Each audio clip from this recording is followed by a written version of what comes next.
যে সংস্কৃত শ্লোকটা আমি এক্ষুনি সুরে তালে গাইলাম, এই সংস্কৃত শ্লোকটি শ্রীমদ্ ভাগবতে। আপনারা জানেন 18টা মহাপুরাণ আছে, তার মধ্যে শ্রীমদ্ ভাগবতকে সাহিত্যিক এবং দার্শনিক দৃষ্টিভঙ্গিতে সর্বশ্রেষ্ঠ আসন দেওয়া হয়। যদিও ঐতিহাসিক দিক থেকে প্রামাণ্য বেশি অন্যান্য পুরাণ আছে, কিন্তু শ্রীমদ্ ভাগবত সাহিত্যিক এবং দার্শনিক দিক থেকে সর্বশ্রেষ্ঠ গ্রন্থ।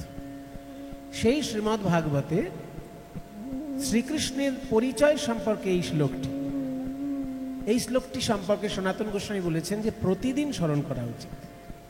তা আমাদের প্রতিদিন কাজের চাপে বাপ ঠাকুরদার নামই হয়তো ভুল হয়ে যাবে কোনোদিন। এই শ্লোক স্মরণ করা কি আর সবার হয়ে ওঠে? কিন্তু যারা পারেন তারা স্মরণ করেন। আমি আজকে একটু গাইছি এই শ্লোকটা, যেহেতু আজকে তার জন্মদিন। এই শ্লোকটার মধ্যে শ্রীকৃষ্ণের বলা যায় পূর্ণাঙ্গ পরিচয় আছে। আমি একটা একটা করে বলছি। জয়তি জননী বাসু, জয়তি মানে জয় হোক ভগবান শ্রীকৃষ্ণের।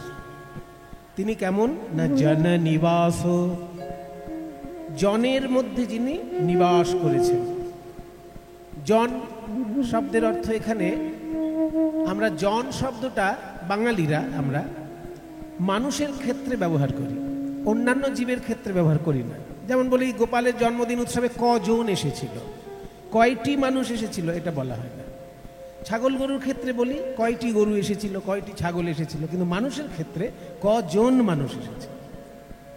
আমরা বাঙালিরা জন শব্দটা মানুষের ক্ষেত্রেই প্রয়োগ করি, কিন্তু জন শব্দটার আসল অর্থ হলো জন্ম হয়েছে যার, সেই হলো জন।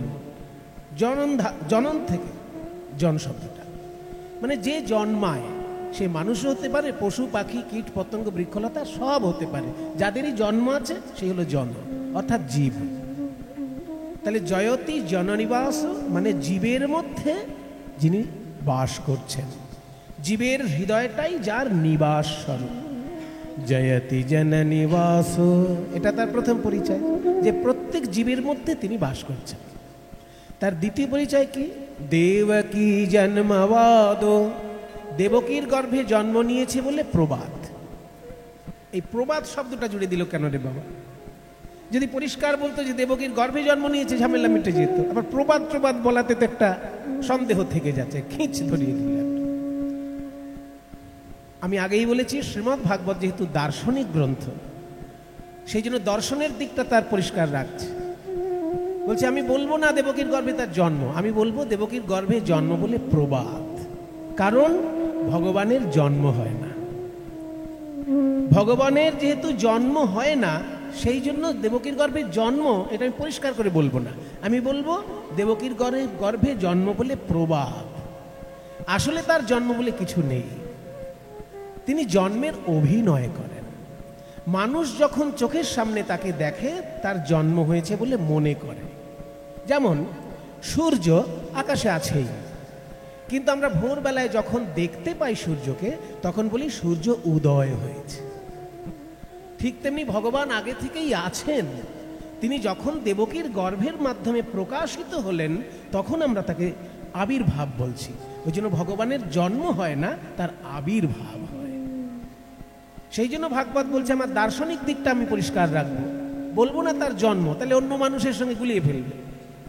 তাই বলছি দেবকীর গর্ভে জন্ম বলে প্রবাদ। আসলে তার জন্ম নাই, কিন্তু তিনি জন্মলীলার অভিনয় করেন, যাতে ভক্তগণ সেই লীলারস আস্বাদন করে সুখ পান। সেই জন্য জন্মলীলার অভিনয় আছে তার, কিন্তু তার আসলে জন্ম নেই। যেমন সূর্য, জয়তি জননী বাসো দেবকী জন্মবাদ। এবার পরিচয় কি? যদুবর পরিষদ, যদুবংশের মধ্যে সর্বশ্রেষ্ঠ আসনের অধিকারী তিনি। স্বৈর দৌর্ভি, নিজের হাত দিয়ে, স্বৈ মানে নিজের, দৌর্ভি মানে হাত দিয়ে, স্বৈর দৌর্ভি অশ্বন মানে নিরসন করে চলেছেন অধর্মম, অধর্মকে। যদুবর পরিষদ স্বৈর দৌর্ভিরস্যন্ন ধর্মম, নিজের হাত দিয়ে যিনি অধর্মকে দূর করে চলেছেন সেই হচ্ছেন কৃষ্ণ। তার ব্যক্তিগত স্বার্থ থেকেও সমষ্টিগত প্রয়োজনটা বেশি। এই যে যুদ্ধ বিগ্রহ যতগুলো তিনি বাঁধিয়েছেন, তার মধ্যে তার ব্যক্তিগত স্বার্থ খুবই কম। কৌরব পাণ্ডবের লড়াই হবে, কৃষ্ণের তাতে কি লাভ? কৃষ্ণের সেখানে কোনো ব্যক্তিগত লাভ আছে? কৃষ্ণ কি 100 বিঘে জমি পেয়েছে তাদের থেকে? কৃষ্ণ তো সব কিছু ছেড়ে দিয়ে দ্বারকায় চলে গেল। তাহলে 100 বিঘে জমিও পেল না, আর 1 কোটি টাকাও পেল না। তাহলে কেন যুদ্ধটার মধ্যে থাকলো? সে থাকলো এই জন্য যে পাণ্ডবরা দুর্বল আর কৌরবরা শক্তিশালী, কিন্তু কৌরবরা অন্যায় করছে, পাণ্ডবরা ন্যায়ের পথে আছে। তাই বুদ্ধি করে কূট কৌশল অবলম্বন করে দরকার হলেও পাণ্ডবদেরকে জেতাতে হবে, কারণ তারা ন্যায়ের পথে আছে আর কৌরবরা অন্যায়ের পথে আছে। সেই জন্য ধর্ম সংস্থাপনার্থায় উনি একটু আগেই বলেছেন, আমাদের কাকাবাবু একটু আগেই বলেছেন ভগবান কেন নেমে আসেন। यदा यदा हि धर्मस्य ग्लानिर्भवति, যখনই যখনই ধর্মের গ্লানি হয়। ভারত মানে হে ভারত, এখানে ভারত কিন্তু ইন্ডিয়া নয়, এখানে ভারত শব্দের অর্থ ইন্ডিয়া নয়। ভরত বংশে জন্ম বলে অর্জুনকে বলা হচ্ছে ভারত। হে ভারত মানে হে অর্জুন, যখনই ধর্মের মধ্যে গ্লানি নেমে আসে, यदा यदा हि धर्मस्य ग्लानिर्भवति ভারত, এবং অভ্যুত্থানম অধর্মস্য, অধর্মের যখন অভ্যুত্থান হয়, তদা তখন আত্মানম নিজেকে সৃজাম্যহম সৃষ্টি করি, নিজেকে সৃষ্টি করি। কারণ ভগবানকে কেউ অন্যজন সৃষ্টি করতে পারে না, ভগবান নিজেকেই নিজে সৃষ্টি করেন। ওই যে বললাম জন্মলীলার অভিনয় করেন। আত্মানম সৃজাম্যহম মানে নিজেকেই সৃষ্টি করি। কেন না পরিত্রাণায় সাধুনাম, সাধুদেরকে পরিত্রাণ করার জন্য। এখানে সাধু শব্দের ব্যাখ্যা আছে। সাধু মানেই আমাদের ধারণা মোটা মালা থাকবে, মোটা তিলক থাকবে, রং বেরঙের পোশাক থাকবে, ওটা সাধুর একটা রূপ। কিন্তু সাধুর আসল রূপ হলো সে জনগণের কল্যাণমূলক কোনো কাজের সঙ্গে যুক্ত আছে কিনা। কল্যাণমূলক কাজের সাধনা যেই করছে সে সাধু। তার তুলসী মালা নাও থাকতে পারে, কপালে তিলক নাও থাকতে পারে, জনকল্যাণের সঙ্গে সে যুক্ত আছে কিনা। জীবের কল্যাণমূলক যে কাজ, সেই কাজের সঙ্গে যারা সাধনায় যুক্ত থাকেন এবং নিজের আধ্যাত্মিক উন্নতির সাধনায় যারা যুক্ত থাকেন তাকে বলে সাধক। বহুজন হিতায় আত্মনা মুক্তি অর্থম, নিজের মুক্তির জন্য এবং তার সঙ্গে বহুজনের হিত যাতে হয়, এই কাজে যারা যুক্ত থাকে তারাই সাধক। তার গলায় মালা থাক বা না থাক, থাকলে ভালো, না থাকলেও কিছু যায় আসে না। এইরকম সাধুদের উপর যখন অন্যায় অত্যাচার নেমে আসে, সাধকদের উপর যখন অন্যায় অত্যাচার নেমে আসে, তখন ভগবান নেমে আসেন পরিত্রাণায় সাধুনা বিনাশায় চ দুষ্কৃতা, দুষ্কৃতীদেরকে বিনাশ করার জন্য এবং ধর্ম সংস্থাপনার্থে। ধর্ম শব্দের অর্থ হচ্ছে দায়িত্ববোধ। শিক্ষক ঠিক করে শিক্ষকতা করবেন, ডাক্তার ঠিক করে চিকিৎসা করবেন, যে যে কাজের সঙ্গে যুক্ত, যে যে সেবার সঙ্গে যুক্ত, সেই সেবার প্রতি দায়িত্ববোধটাই ধর্ম। সেটা যখন নড়ে চড়ে যায়, ভগবান এসে সমাজ আবার ঠিক করে দেন। তাই ধর্ম প্রতিষ্ঠা করার জন্য আমি নেমে আসি। সংস্থাপনার্থায়, ধর্ম সংস্থাপনার্থায়। তাই ভগবান শ্রীকৃষ্ণ অধর্মকে দূর করেছেন নিজের হাত দিয়ে যেখানে দরকার হয়েছে। ভগবান শ্রীকৃষ্ণ বাংলাতেও এসেছেন, কিন্তু বাংলার উপর দিক দিয়ে চলে গেছেন, মানে নর্থ। বাংলার যে উপর দিকটা, ওই দিক থেকে চলে গেছেন আসামে। আসামে যখন খুব ভয়ঙ্করভাবে দৈত্য দানবের কাজ করছিল, সেই সময় আসামে ভগবান শ্রীকৃষ্ণ এসেছিলেন। তিনি আসামে এসে সেই রাজ্যকে প্রতিষ্ঠা করে দিয়ে আবার শান্তি শৃঙ্খলা বজায় রেখে আবার ফিরে চললেন দ্বারকায়। তাই শ্রীকৃষ্ণ আবার আমাদের বাংলায় তখন একজন কৃষ্ণের জন্ম হয়েছিল, তার নাম আবার বাসুদেব, মানে পুণ্ড্রদেশে। পুণ্ড্রদেশ মানে বুঝতে পারছেন, শিলিগুড়ি জলপাইগুড়ি ওই এলাকাটা। সেই পুণ্ড্রদেশে জন্ম নিয়েছিল বলে তার নাম ছিল পৌণ্ড্র বাসুদেব। সে আবার দাবি করেছিল মথুরার কৃষ্ণ আবার কি ভগবান, আমিই ভগবান, এই বলে অনেক অন্যায় অত্যাচার শুরু করেছিল। তারপরে সেই পৌণ্ড্র বাসুদেবকে শ্রীকৃষ্ণ এসে যুদ্ধে পরাজিত করেছিলেন। বেনারসে সেই যুদ্ধটা হয়েছিল। কাজেই যেখানে যেখানে অন্যায় হয়েছে, সে বাংলা হোক, আসাম হোক, আর মথুরা হোক, যেখানে হোক, বিহারেও তখন জরাসন্ধের পরাক্রম চলছে, বিহারে তখন জরাসন্ধের পরাক্রম চলছে, আর উড়িষ্যায় তখন শিশুপালের পরাক্রম চলছে। উড়িষ্যায় তখন অত্যাচার করছে শিশুপাল, বিহারে অত্যাচার করছে জরাসন্ধ। এই সব জায়গায় তিনি শান্তি প্রতিষ্ঠা করেছেন। তাই হাত দিয়ে অস্যান্ন ধর্মম, অধর্মকে তিনি দূর করেছেন। জয়তি জননী বাসুদেবকী জন্মবাদ यदुवर परिषद स्वैर दोर्भेर्यसन्न धर्मम। এই পর্যন্ত বলা হলো। এবার দ্বিতীয় লাইন, স্থির চর বৃজিনাঘ্নম। স্থির চর বৃজিনাঘ্নম। স্থির মানে স্থাবর, চর মানে চলনশীল। এই দু রকমের জীব হয়, মানে আমরা যারা চলাফেরা করছি আমরা স্থাবর, আর গাছপালা তারা বেঁচে আছে কিন্তু চলাফেরা করছে না, তারা হচ্ছে স্থাবর। আমরা জঙ্গম আর গাছপালা হচ্ছে স্থাবর। আমরা জঙ্গম, গাছপালা স্থাবর। এই স্থাবর এবং জঙ্গম উভয় প্রকার জীবেরই তিনি মঙ্গল করেন। স্থির চর বৃজিনাঘ্নম সুস্মিত শ্রীমুখেন। এতক্ষণ যা বলা হলো সব বাহ্যিক পরিচয় বলা হলো। এবার তার একটা রসের দিক আছে, সেটাও ভাগবত গোপন রাখছে না। বলছে সুস্মিতা শ্রীমুখেন, তার মুখের মিষ্টি হাসি দিয়ে ব্রজপুরবনিতানাম, বৃন্দাবনের গোপীগণের বর্ধয়ন, বর্ধিত করে চলেছেন কামদেবম, তাদের কৃষ্ণ প্রাপ্তির বাসনাকে। কৃষ্ণ প্রাপ্তির বাসনাকে যেন বর্ধিত করে চলেছেন মুখের মিষ্টি হাসি দিয়ে। ব্রজকবি গোপীর ক্ষেত্রে তার এই কাজ, আর জগতের ক্ষেত্রে তার হচ্ছে অধর্ম দূর করে ধর্ম প্রতিষ্ঠা করা, অন্যায়কে দূর করে ন্যায় প্রতিষ্ঠা করা। ইন্দ্র যখন ঝড় বৃষ্টি শুরু করে দিল, তখন বৃন্দাবনে শ্রীকৃষ্ণ নিজে গিরিগোবর্ধন ধারণ করে দেবতা ইন্দ্রের বিরুদ্ধেও পর্যন্ত সেদিনকে সংগ্রাম করেছিলেন। তাই শ্রীকৃষ্ণের পরিপূর্ণ পরিচয় এই শ্লোকটি শ্রীমদ্ ভাগবতের। জয়তি জননী বাসুদেবকী জন্মবাদো যদুবর পরিষদ স্বৈর দোর্ভের্যসন্য ধর্মম। স্থির চর বৃজিনাঘ্নম সুস্মিত শ্রীমুখেন ব্রজপুর বনিতানাং বর্ধয়ন কামদেবম। ব্রজপুর বনিতানাং বর্ধয়ন কামদেবম। ব্রজপুর বনিতানাং বর্ধয়ন কামদেবম। তাই আজকে আমরা ভগবান শ্রীকৃষ্ণের জন্মদিনে যেহেতু গান বাজনা করব, তাই বিরহের গান বাজনা আজকে খুব বেশি নয়, আজকে আনন্দের গান বাজনা। জন্মদিনের প্রসঙ্গ আছে এমন একটি লীলায় আজকে আমরা আস্বাদন করব। দেখা যাক কোন লীলা। গৌরচন্দ্রিকা শুনলেই বোঝা যায় যে কোন লীলা পরিবেশিত হতে চলেছে। তা আজকে গৌরাঙ্গ মহাপ্রভু আমার কৃষ্ণলীলার ভাবে ভাবিত হয়ে করেছেন কি, একটা নৌকার উপর কীর্তনের দল নিয়ে উঠেছেন। সুরধুনী তীরে যাইয়া, সুরধুনী মানে গঙ্গা, গঙ্গার তীরে গিয়ে নবীন নাবিক হইয়া, নতুন নাবিকের রূপ ধারণ করে সহচর মেলিয়া খেলায় সঙ্গীদেরকে নিয়ে খেলা করছেন। এই যে শত শত হাজার হাজার মানুষ খেলা করছে, কিসের খেলা? হরি নামের খেলা করছেন। কিন্তু মহাপ্রভু একজনের দিকে তাকিয়ে গান গাইছেন। কে সেই ভাগ্যবান? হরিনামের খেলা খেলছেন ভক্তদের সঙ্গে, আর ঘোষণা করে দিয়েছেন আজকে আমার নৌকায় যারা পার হবে তাদের এক পয়সাও খরচা লাগবে না। আর আমরা তো যাতে বাঙালি, যদি ফ্রিতে কিছু পাই। সে আমাদের দলে একজন খোলবাদক ছিলেন, বুঝলেন, তার নাম সাধন জেঠু। তিনি বলতেন কি, ফ্রিতে পাইলে আমরা কিল চড়ও ছাড়ি না। মানে ফ্রিতে পেলে কিল চড়ও ছাড়া যায় না। যদি কোথাও কিল চড় পাওয়া যাচ্ছে, মানে মারধর যদি পাওয়া যায় ফ্রিতে, সেটাও আমরা নিই না।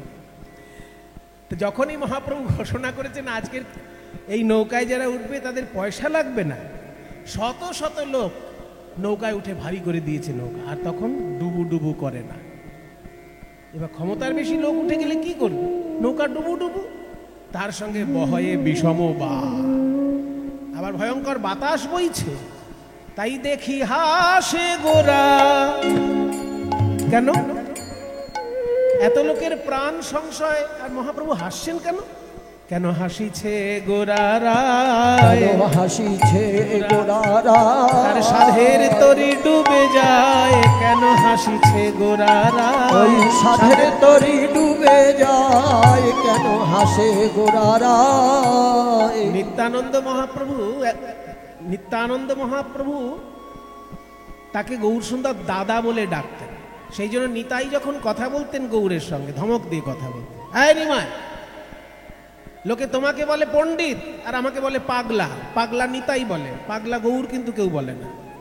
গৌরের ক্ষেত্রে বলা হয় নিমাই পণ্ডিত, আর নিত্যানন্দের ক্ষেত্রে বলা হয় পাগলা নিতাই। তাহলে আমাকে লোকে পাগলা বলে, তোমাকে পণ্ডিত বলে, এই পণ্ডিতের লক্ষণ? হ্যাঁ, এত লোককে নৌকায় তুলেছ, নৌকা যখন ডুবু ডুবু প্রাণ সংশয় সবার, লোকে ভয়েতে পড়ে হরিবোল হরিবোল করছে, আর এই সময় তুমি হাসছো হি হি করে। এই পণ্ডিত গৌর সুন্দর বলছে, দাদা গো, আমি যে কেন হাসছি আর কেউ না বুঝুক, তোমার বোঝা উচিত। না খুলে বলো, তবে আমি বুঝতে পারবো। আমি কেন হাসছি জানো? এই আজকে যারা প্রাণের ভয়ে হাত তুলে হরিবোল বলছে, আমি একদিন নিজে এদের ঘরে ঘরে গিয়েছিলাম, বলেছিলাম, ওরে কলিজীব, একবার বদন ভরে হরিবল। কৌমারে আচরেত প্রাজ্ঞ, প্রহ্লাদ বলেছে ভাগবত, কৌমারে আচরেত প্রাজ্ঞ ধর্মান ভাগবতানিহ দুর্লভং মানুষং জন্ম তদপি অধ্রুবম অর্থদম। অর্থাৎ যেহেতু মনুষ্য জন্ম বড় দুর্লভ, কিন্তু এই একমাত্র মনুষ্য জন্মেই পরমার্থ লাভ হয়। অন্যান্য জন্মে শুধু খাওয়া দাওয়া করে আর বংশ বিস্তার করে চলে যায়, কিন্তু মনুষ্য জন্ম একমাত্র জন্ম, যদি কেউ একটু সাধনার সঙ্গে যুক্ত থাকে সে পরমার্থ পেতে পারে, অন্য জন্মে হয় না। তাই মনুষ্য জন্ম যখন পেয়েছো ভাই, বদন ভরে হরিবোল বলো। কিন্তু জানো, সেদিনকেও অনেকে বলেনি হরিবোল। তাই আমি ঠিক করেছি যেন তেন প্রকারেণ এদের মুখ দিয়ে হরিবোল বলাবো। তাই আজকে নৌকায় তুলে বলেছি বিনা পয়সায় পার হবে, আর এরা ওই বিনা পয়সার কথা শুনে ভিড় করেছে। দেখো নৌকা ডুবে যাবে, এখন প্রাণের ভয় এসেছে বলে হরিবোল বলছে। আমার তাই হাসি পেয়েছে, তাই হাসি পেয়েছে, এরা প্রাণের ভয়ে হরি বলছে, তাই হাসি পেয়েছে। এরা প্রাণের ভয়ে হরি বলিছে, তাই হাসি পেয়েছে। দেখি হাসে গোরা বনমালী।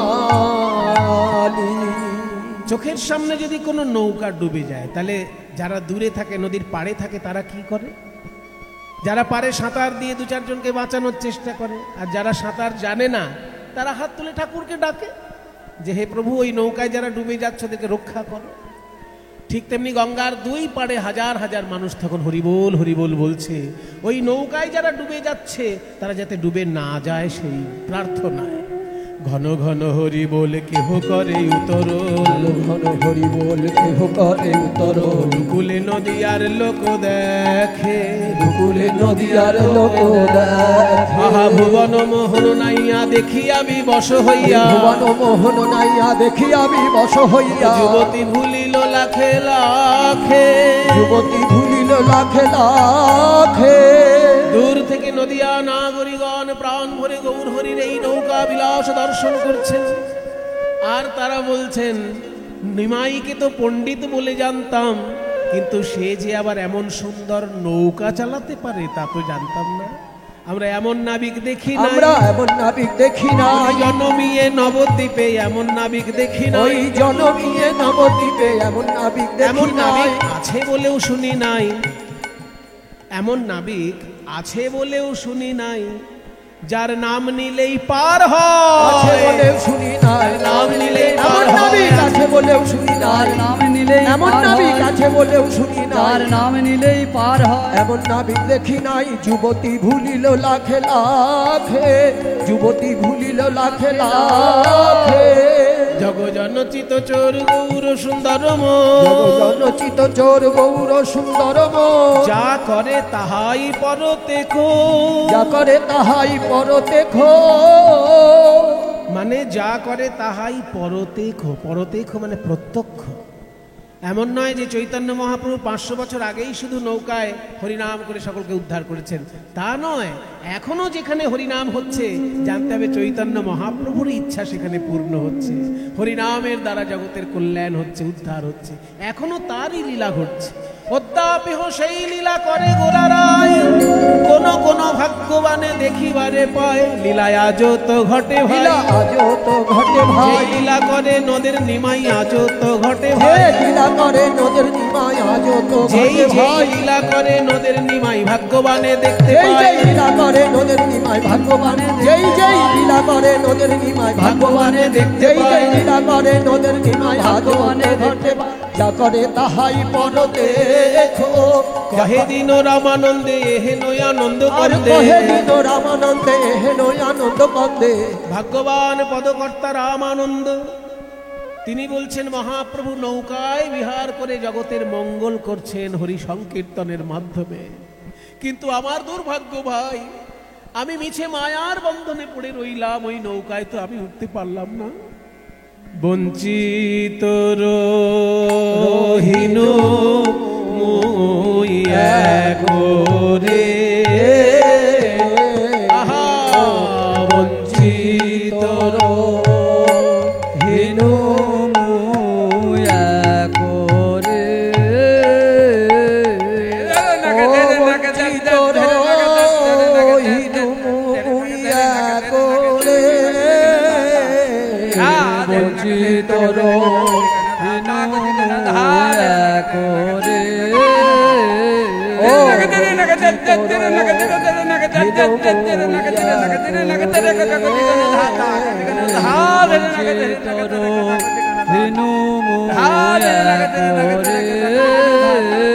ও বঞ্চিত রহিনু মুয়া করে, বঞ্চিত রহিনু। তাহলে পদকর্তা রামানন্দের ভাষায় আমরা শুনলাম চৈতন্যদেব কেমন ভাবে নবদ্বীপে গঙ্গায় নৌকায় বিহার করছেন আর ভক্তকে উদ্ধার করছেন, জগৎবাসীর মঙ্গল করছেন হরি সংকীর্তনের দ্বারা। এই পদের মাধ্যমে আমরা জানলাম আজকে কৃষ্ণলীলা যেটি হবে, নৌকায় বিহার করবেন রাধা গোবিন্দ। আমরা বৃন্দাবনে একবার যাই। বন্দে নন্দ ব্রজ স্ত্রীণাম পাদরেণুমভীক্ষ্ণশঃ यासां हरि कथोद्गीतं पुनाति भुवनत्रयम्। वन्दे नन्दो गजस्त्रीणां पादरेणुमभीक्ष्णशः हरि कथोद्गीतं वन्दे नयन भरी हरो हरि नयन भरी गोपी बल्लभ राधा मदन मोहन।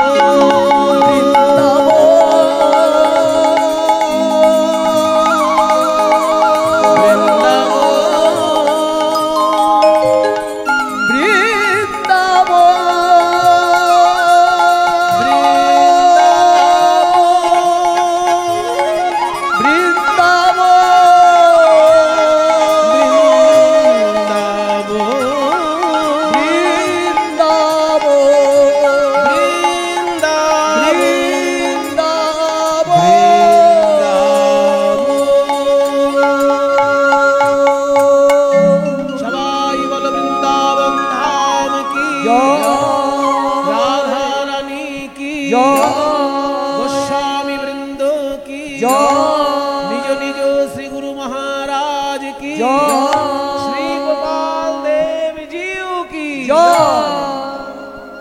मधुमाय वृंदावन। जगन्नाथ स्वामी नयन पथगामी भवतु मे। जगन्नाथ स्वामी नयन पथगामी भवतु मे। जगन्नाथ स्वामी नयन पथगामी भवतु मे। जगन्नाथ स्वामी नयन पथगामी भवतु मे।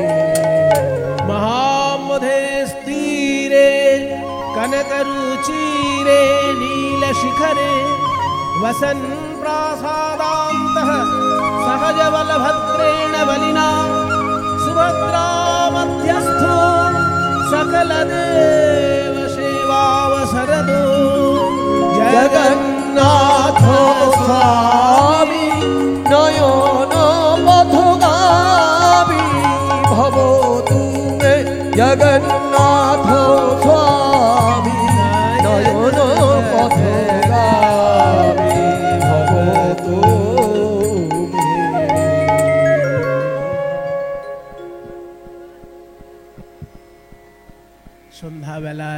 আগে ঠিক বিকেল বেলার দিকে বাঁশি বেজে উঠছে প্রাণ গোবিন্দে। আসলে এই বাঁশি বাজাচ্ছেন সখাদের সঙ্গে, কিন্তু এইবার প্রাণ গোবিন্দের মনে হলো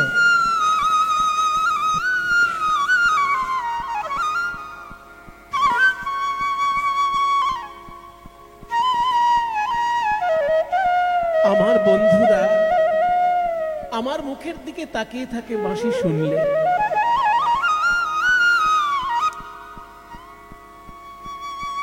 কিন্তু এই বাঁশি শোনার জন্য আর একজন যে ঘরের কোণে বসে কাঁদছে, তাকে আমি সামনে নিয়ে এসে কেমন করে বাঁশি শোনাবো।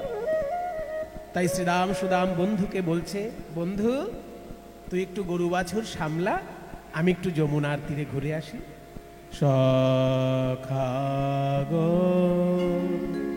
সখাগণ সঙ্গ ছড়ি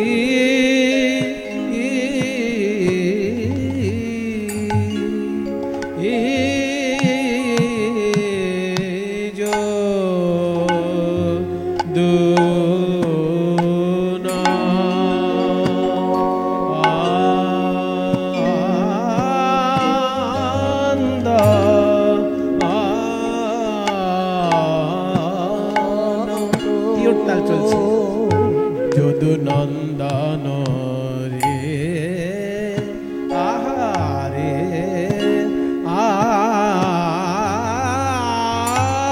সখা গণ সঙ্গ সঙ্গ ছড়ি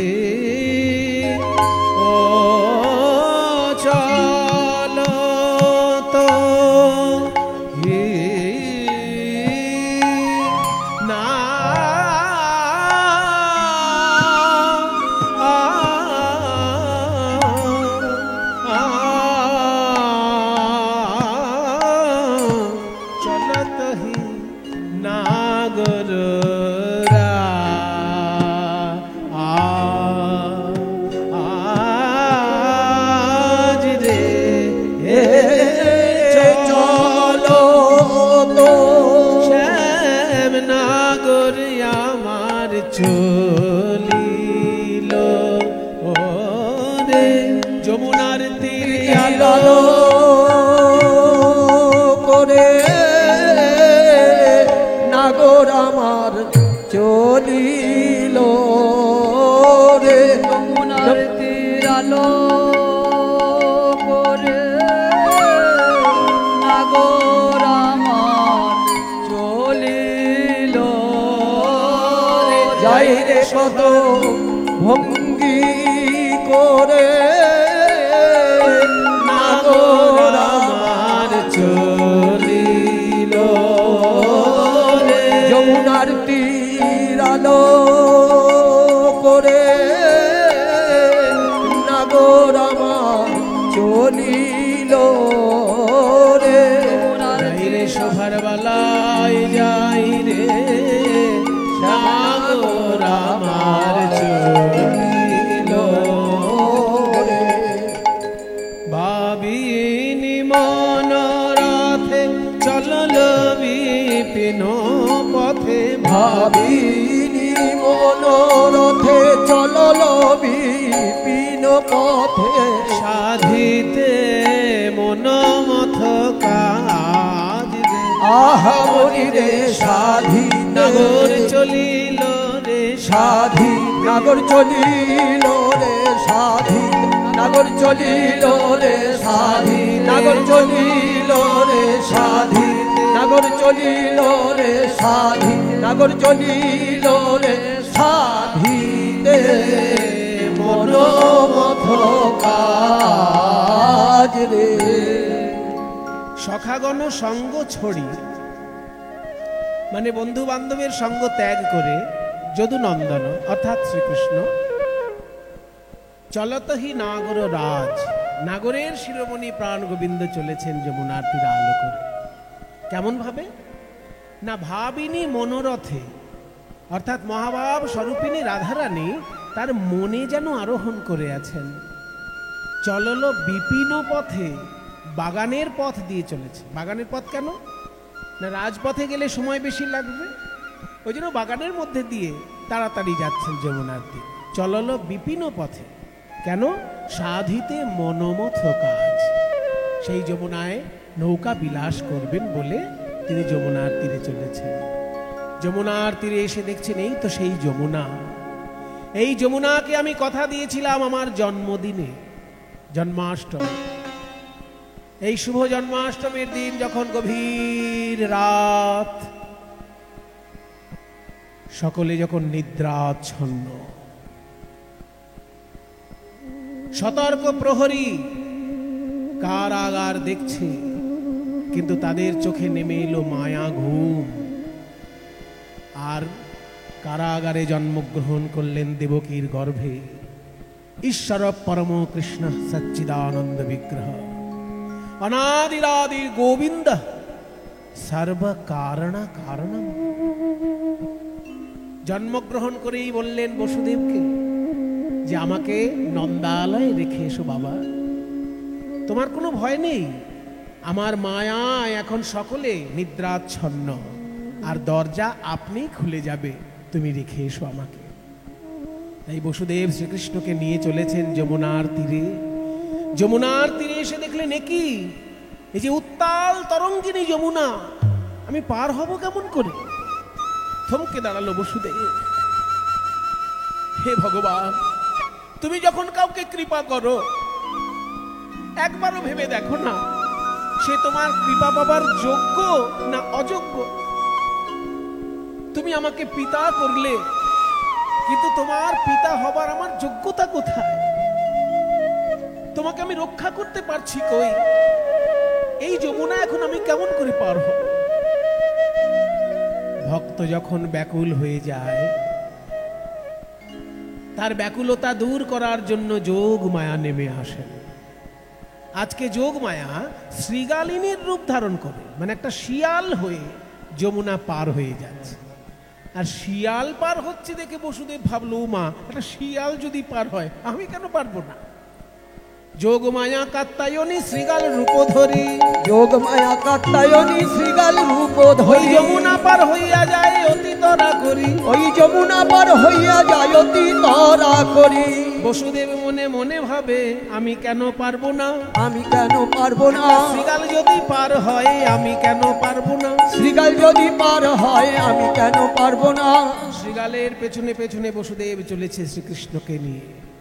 উপরে রয়েছে অনন্ত বাসুকী ছাতা ধরে, আর মাঝখানে যমুনার মাঝখানে যখনই এসে গেলেন, শ্রীকৃষ্ণ মনে মনে চিন্তা করলেন, আমি জন্মগ্রহণ করেছি ঠিকই, কিন্তু এখনো তো আমার স্নান করা হয়নি, আমাকে স্নান করতে হবে। এই ভেবে বসুদেবের কোল থেকে হাত পা মোড়াতে মোড়াতে যমুনার জলে ঝাঁপ দিল। আর যেই যমুনার জলে পড়েছে শ্রীকৃষ্ণ, যমুনা ভাবছে এত বছর পর আমার প্রাণনাথকে বুকে পেয়েছি, আমি তো ছাড়বো না। এই যমুনা কে? এই যমুনা হচ্ছে সেই গোলক ধামের অভিশপ্ত বিরজা নদী। সেই নদী রাধারানীর কাছে অভিশাপ পেয়েছিল, তাই জন্ম নিয়েছে যমুনা রূপে। এত বছর পর যখন গোবিন্দকে বুকে পেয়েছে যমুনা, বলছে আমি ছাড়িয়া নাহি কো দিব হে বধূ, ছাড়িয়া নাহি কো দিব হে বধূ, ছাড়িয়া নাহি কো দিব হে বধূ, ছাড়িয়া নাহি কো দিব হে আমার হৃদয় মাঝারে পরাণ যেখানে, সেখানে লুকায়ে থব। আমার হৃদয় মাঝারে পরাণ যেখানে, তোমায় সেখানে লুকায়ে থব। আমার হৃদয়ে মাঝে যেখানে প্রাণ আছে, সেইখানে তোমাকে লুকিয়ে রাখবো। কৃষ্ণ বলে, ওগো যমুনা,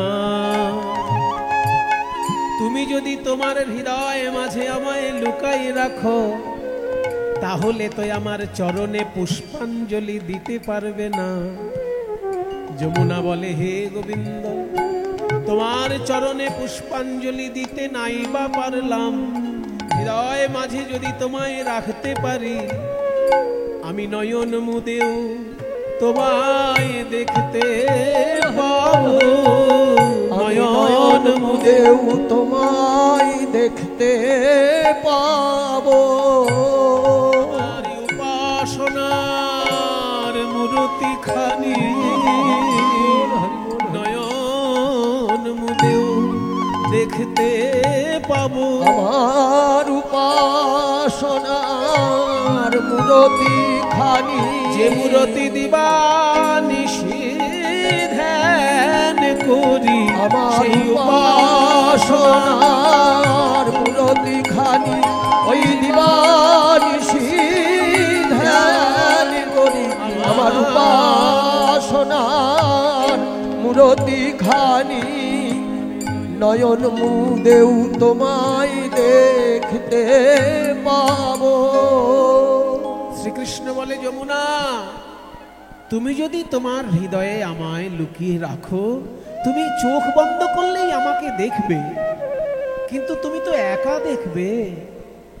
আমার জন্য যে হাজার হাজার ভক্ত কাঁদবে, ওই কংসের অত্যাচারে মুনি ঋষি কাঁদবে, সেগুলো কি তোমার ভালো লাগবে? যমুনা বলে, না প্রভু, সে তো আমার ভালো লাগবে না। আমি তোমার পিতা বসুদেবের হাতে তোমায় ফিরিয়ে দিতে পারি, কিন্তু তুমি আমায় কথা দাও, তুমি যখন বৃন্দাবনেই যাবে, পরবর্তীকালে আমার এই যমুনার জলে এসে তুমি লীলা করবে, তখন আমার কি লাভ হবে? আমি ওই আমার জলে যুগল রূপ দেখতে পাবো, যুগল রূপ দেখতে পাবো। আমার যমুনার নীল জলে এই যুগল রূপ দেখতে পাবো। আমার যমুনার নীল জলে যুগল রূপ দেখতে পাবো। তাই হবে যমুনা, তাই হবে। আমি বৃন্দাবনে যাবার পর সখীগণকে নিয়ে এসে রাধা রানীকে সঙ্গে করে তোমার জলে যখন নৌকায় বিলাস করব এবং তারপর জলকেলি করব, তখন সখীগণ সঙ্গে করে রাধা কৃষ্ণের যুগল রূপ তুমি দেখতে পাবে। এই যে যমুনাকে কথা দিয়েছিল জন্মদিনে, সেই কথা আজকে মনে পড়ল গোবিন্দের। আমি তো এই যমুনাকে কথা দিয়েছিলাম যুগল রূপ দেখাবো, নৌকায় বিলাস করব, কিন্তু নৌকা কোথায়? নৌকা চালানো তো আমার কাজ নয়, আমাদের তো বাড়ির নৌকা নেই, তাহলে নৌকা পাই কোথায়? যোগ মায়ার শরণাপন্ন হলেন গোবিন্দ।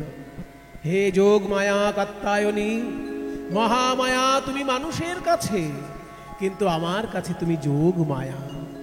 এই লীলার জন্য এখন তুমি সুন্দর একটি নৌকা সাজিয়ে দাও যোগ মায়া। হাত জোড়ে করে স্তব করছেন যোগ মায়া কাত্যায়নের।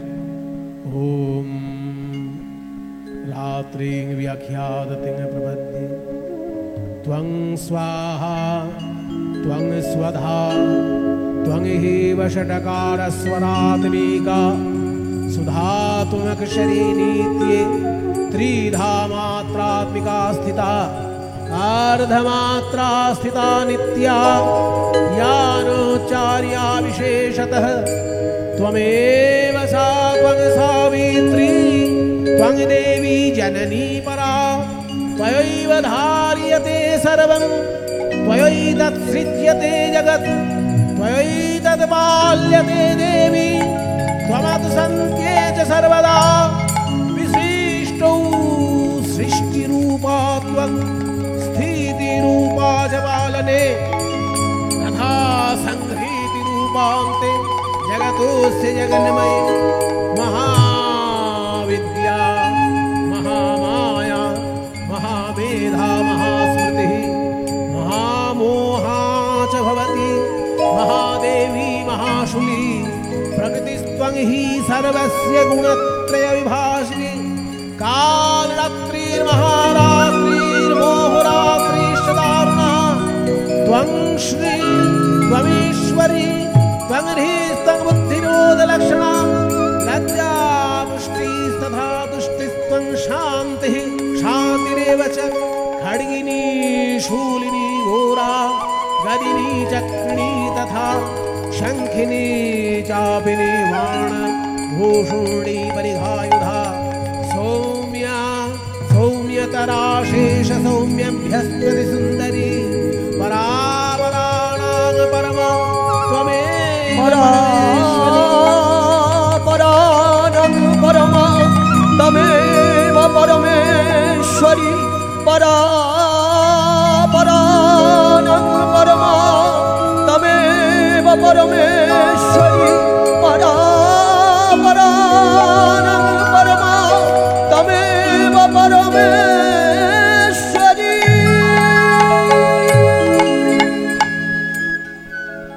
গোপাল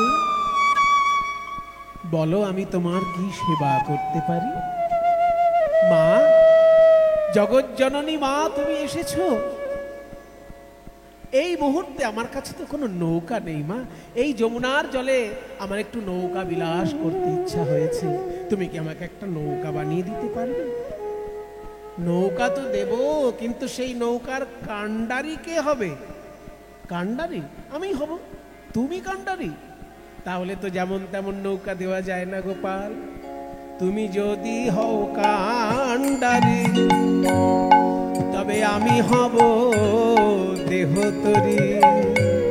তুমি যদি হও কান্ডারি আমি হব দেহ তোরি। আমি ভাসিব যমুনার জলে, আমি ভাসিব যমুনার জলে। ভেসে ভেসে বেড়াবো, আমি ভেসে ভেসে বেড়াবো ওই যমুনার নীল জলে ভেসে ভেসে বেড়াবো। ওই যমুনার নীল জলে ভেসে ভেসে বেড়াবো। রাধা শ্যামে বক্ষে লয়ে ভেসে ভেসে বেড়াবো। ওই রাধা শ্যামে বক্ষে লয়ে ভেসে ভেসে বেড়াবো। রাধা শ্যামে বক্ষে লয়ে জয় রাধে গোবিন্দ বলে। ওই রাধা শ্যামে বক্ষে লয়ে রাধে গোবিন্দ ওই রাধা শ্যামে বক্ষে লয়ে রাধে গোবিন্দ ওই রাধা শ্যামে বক্ষে লয়ে রাধে গোবিন্দ বলে রাধা শ্যামে বক্ষে লয়ে ভেসে যে বেড়াবো। আমি ভাসিব যমুনার জলে ওই রাধা শ্যামে বক্ষে লয়ে ভাসিব যমুনার জলে। গোপাল যদি কাণ্ডারি হয় তাহলে আমি তত্ত্ব দিয়ে নৌকা বানিয়ে দিই। তত্ত্ব দিয়ে নৌকা কেমন করে বানিয়ে দিচ্ছেন? নৌকা বানাতে গেলে প্রথমে ঠিক করতে হয় নৌকার মাথা দুটো। কারণ মাথায় যদি হিসেবে গন্ডগোল হয়ে যায় সারা জীবন নৌকা বেঁকে বেঁকে চলবে। তাই মাথা দুটো আগে ঠিকঠাক করে তৈরি করতে হয়। এই মাথা দুটোকে নৌকার ভাষায় বলে গলুই। তাহলে গলুই যদি নৌকার দুটো মাথা হয়, তত্ত্বের দিকে গলুই কোনটা? বিবেক বৈরাগ্য দিয়া দুই গলুই গড়িল। ওই বিবেক বৈরাগ্য দিয়া দুগলই গড়িল। বিবেক বৈরাগ্য দিয়া দুটো গলুই মানে দুটো গড়িল। মাথা। একটা মাথার নাম বিবেক আর একটা মাথার নাম বৈরাগ্য। দেখুন, এই দুটো জিনিস হচ্ছে একদম সাধনা জগতের খুব মৌলিক বিষয়। বিবেক কাকে বলে?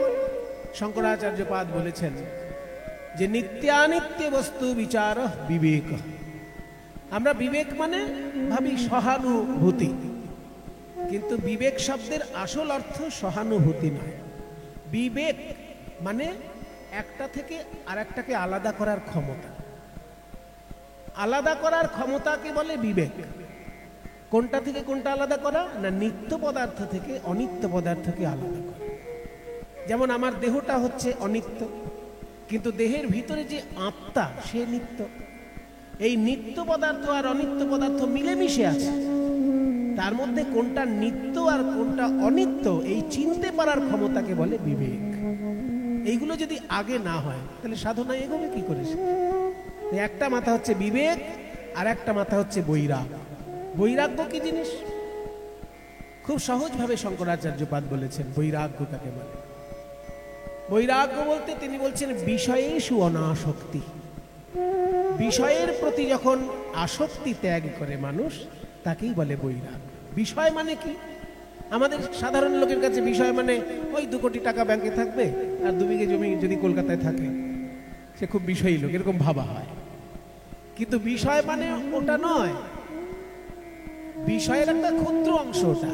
বিষয় হচ্ছে আসলে আমাদের ইন্দ্রিয়গুলো যার প্রতি আকৃষ্ট হয় সেটাই হচ্ছে বিষয়। যেমন চোখ আকৃষ্ট হয় রূপে, কান আকৃষ্ট হয় শব্দে, নাসিকা আকৃষ্ট হয় গন্ধে, জিহ্বা আকৃষ্ট হয় স্বাদে। এই শব্দ স্পর্শ রূপ রস গন্ধ এইগুলোই হচ্ছে বিষয়। এবং মন আকৃষ্ট হয় চিন্তা। তো এগুলো থেকে যখন নিজেকে গুটিয়ে নেওয়া যায় তাকে বলে বৈরাগ। এই দুটো মাথা যদি কেউ ঠিকঠাক করতে পারে তার জীবন তৈরি হয়ে গেল, ভগবানের কাছে সে যেতে পারবে। আর মাঝ বরাবর যে ধনুকের মতন কাঠটা থাকে সেটা কি? দাঁড়া। ধৈর্য দাঁড়ার উপর খাড়া করিল, ধৈর্য দাঁড়ার উপর খাড়া করিল। বলি প্রাণে ধৈর্য থাকা চাই, প্রাণে ধৈর্য থাকা চাই। ভজবে যদি প্রাণের কানাই ধৈর্য থাকা চাই। ভজবে যদি প্রাণের কানাই ধৈর্য থাকা চাই। ধৈর্য হচ্ছে ভক্তি জগতের আসল সম্পদ। তাই ধৈর্যটা হচ্ছে নৌকার দাঁড়া, অর্থাৎ মাঝখানের যে ধনুকের মতন কাঠটা। এবার তার সঙ্গে তক্তাগুলো জুড়ে দিতে হবে।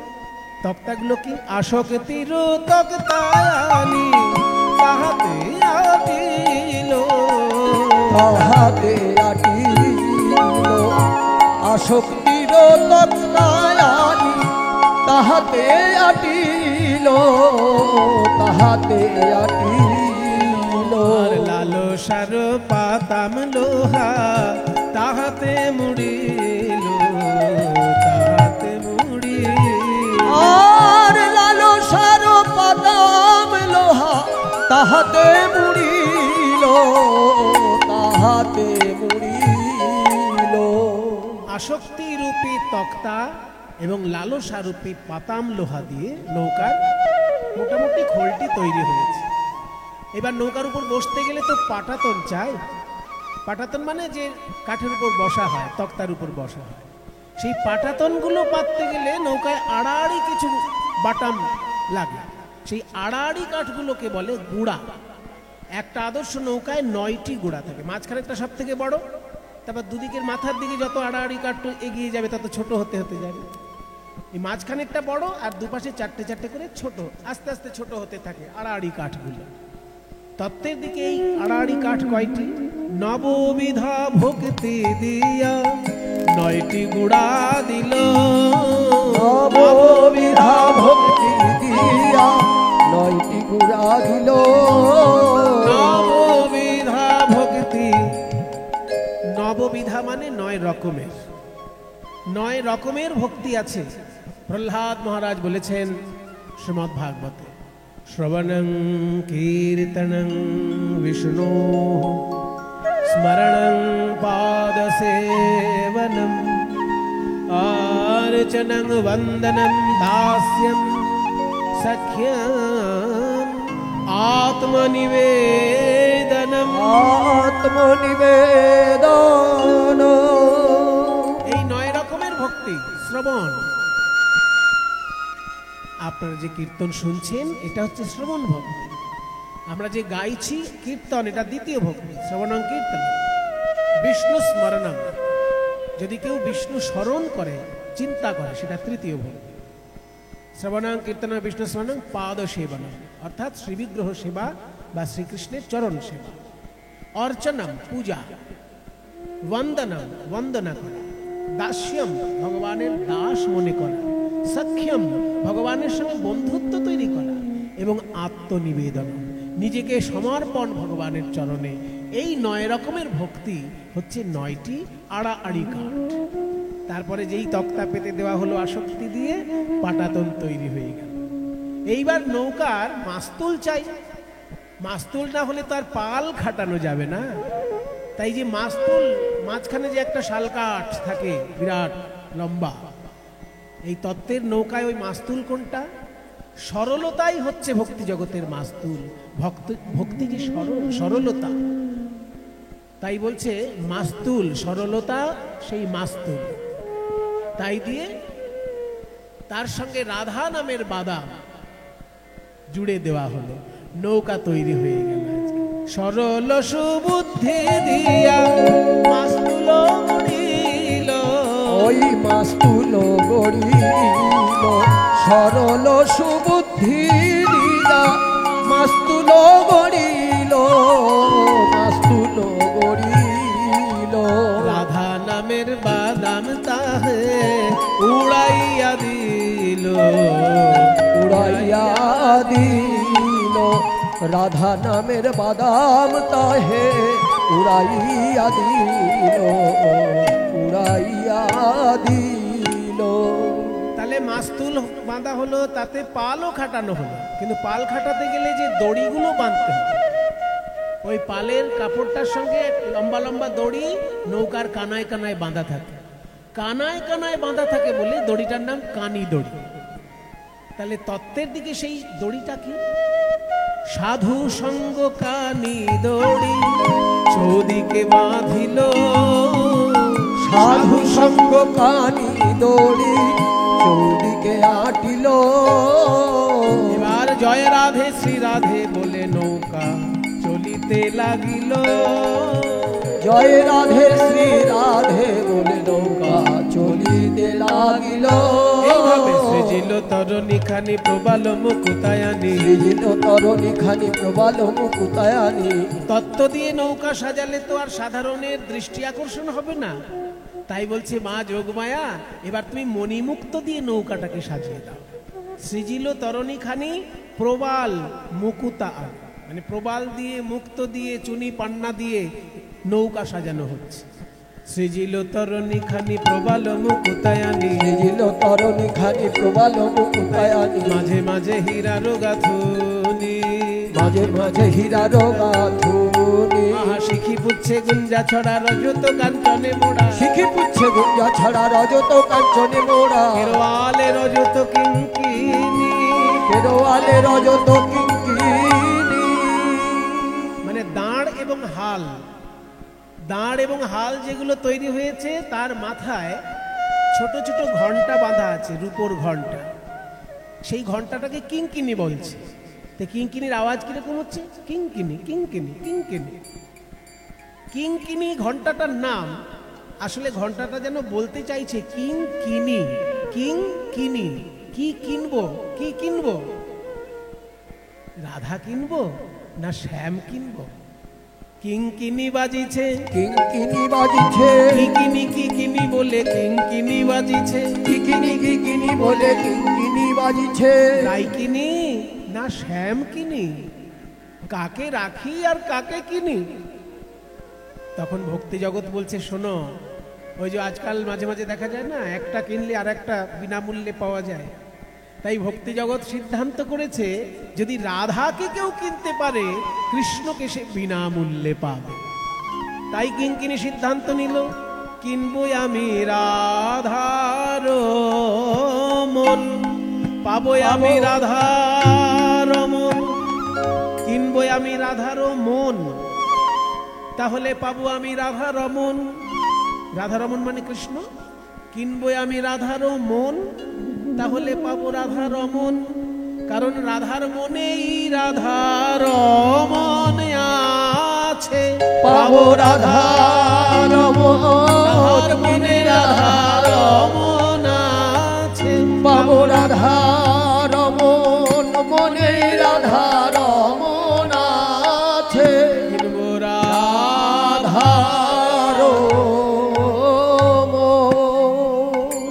সুন্দরভাবে নৌকাটি সাজানো হয়েছে। এইবার প্রাণ গোবিন্দ বংশীর ধ্বনি করছেন।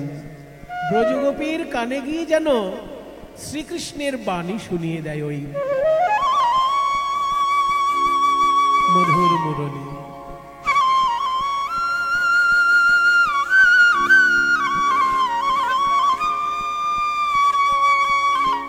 বাজরে বাসি, এমন ভাবে বাজ যেন আমার রায় ধ্বনি উন্মাদিনী হয়ে ছুটে আসে এই যমুনার তীরে। বাজরে বাসি আমার সাথের মুরলী, চতুরের শিরোমণি কান,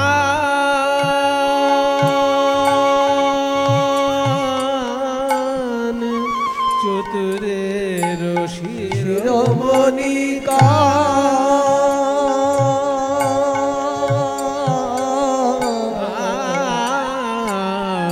শিরোমণি কান,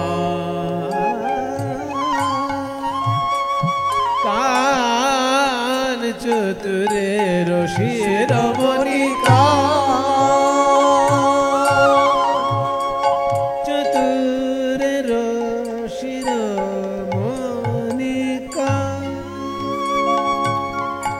কি করলেন গোবিন্দ? হে রি যমুনা জল শ্যামের মন মথ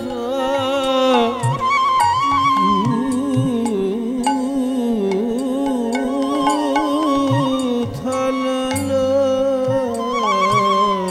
হেরি যমুনা, হেরি যমুনা জল মনোমথ উথল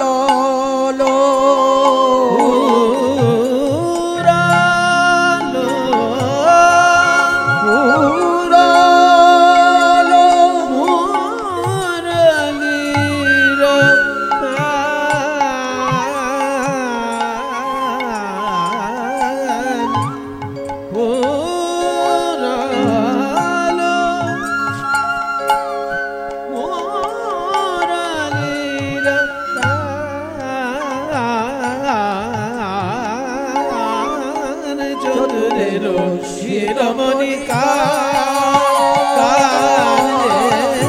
চতুরের শিরোমণি কান,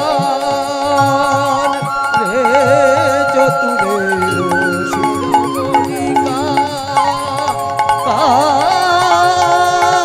কান,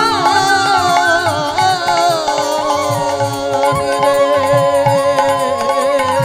চতুরের শিরোমণি কান। সা সা সা সা সা সা সা সা সা নি রে নি দা সা নি দা মা মা মা মা গ গামা দ গামা দ গামা গামা দ গামা দ মাধা নি মাধা নি মাধা ধনি মাধা নি সা রে সা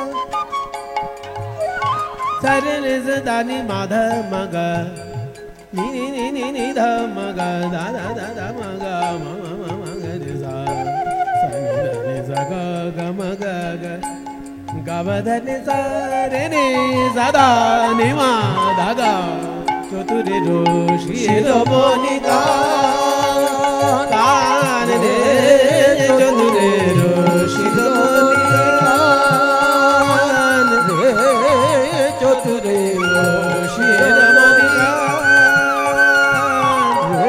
শিরোমণি কান, শিরোমণি কান, শিরোমণি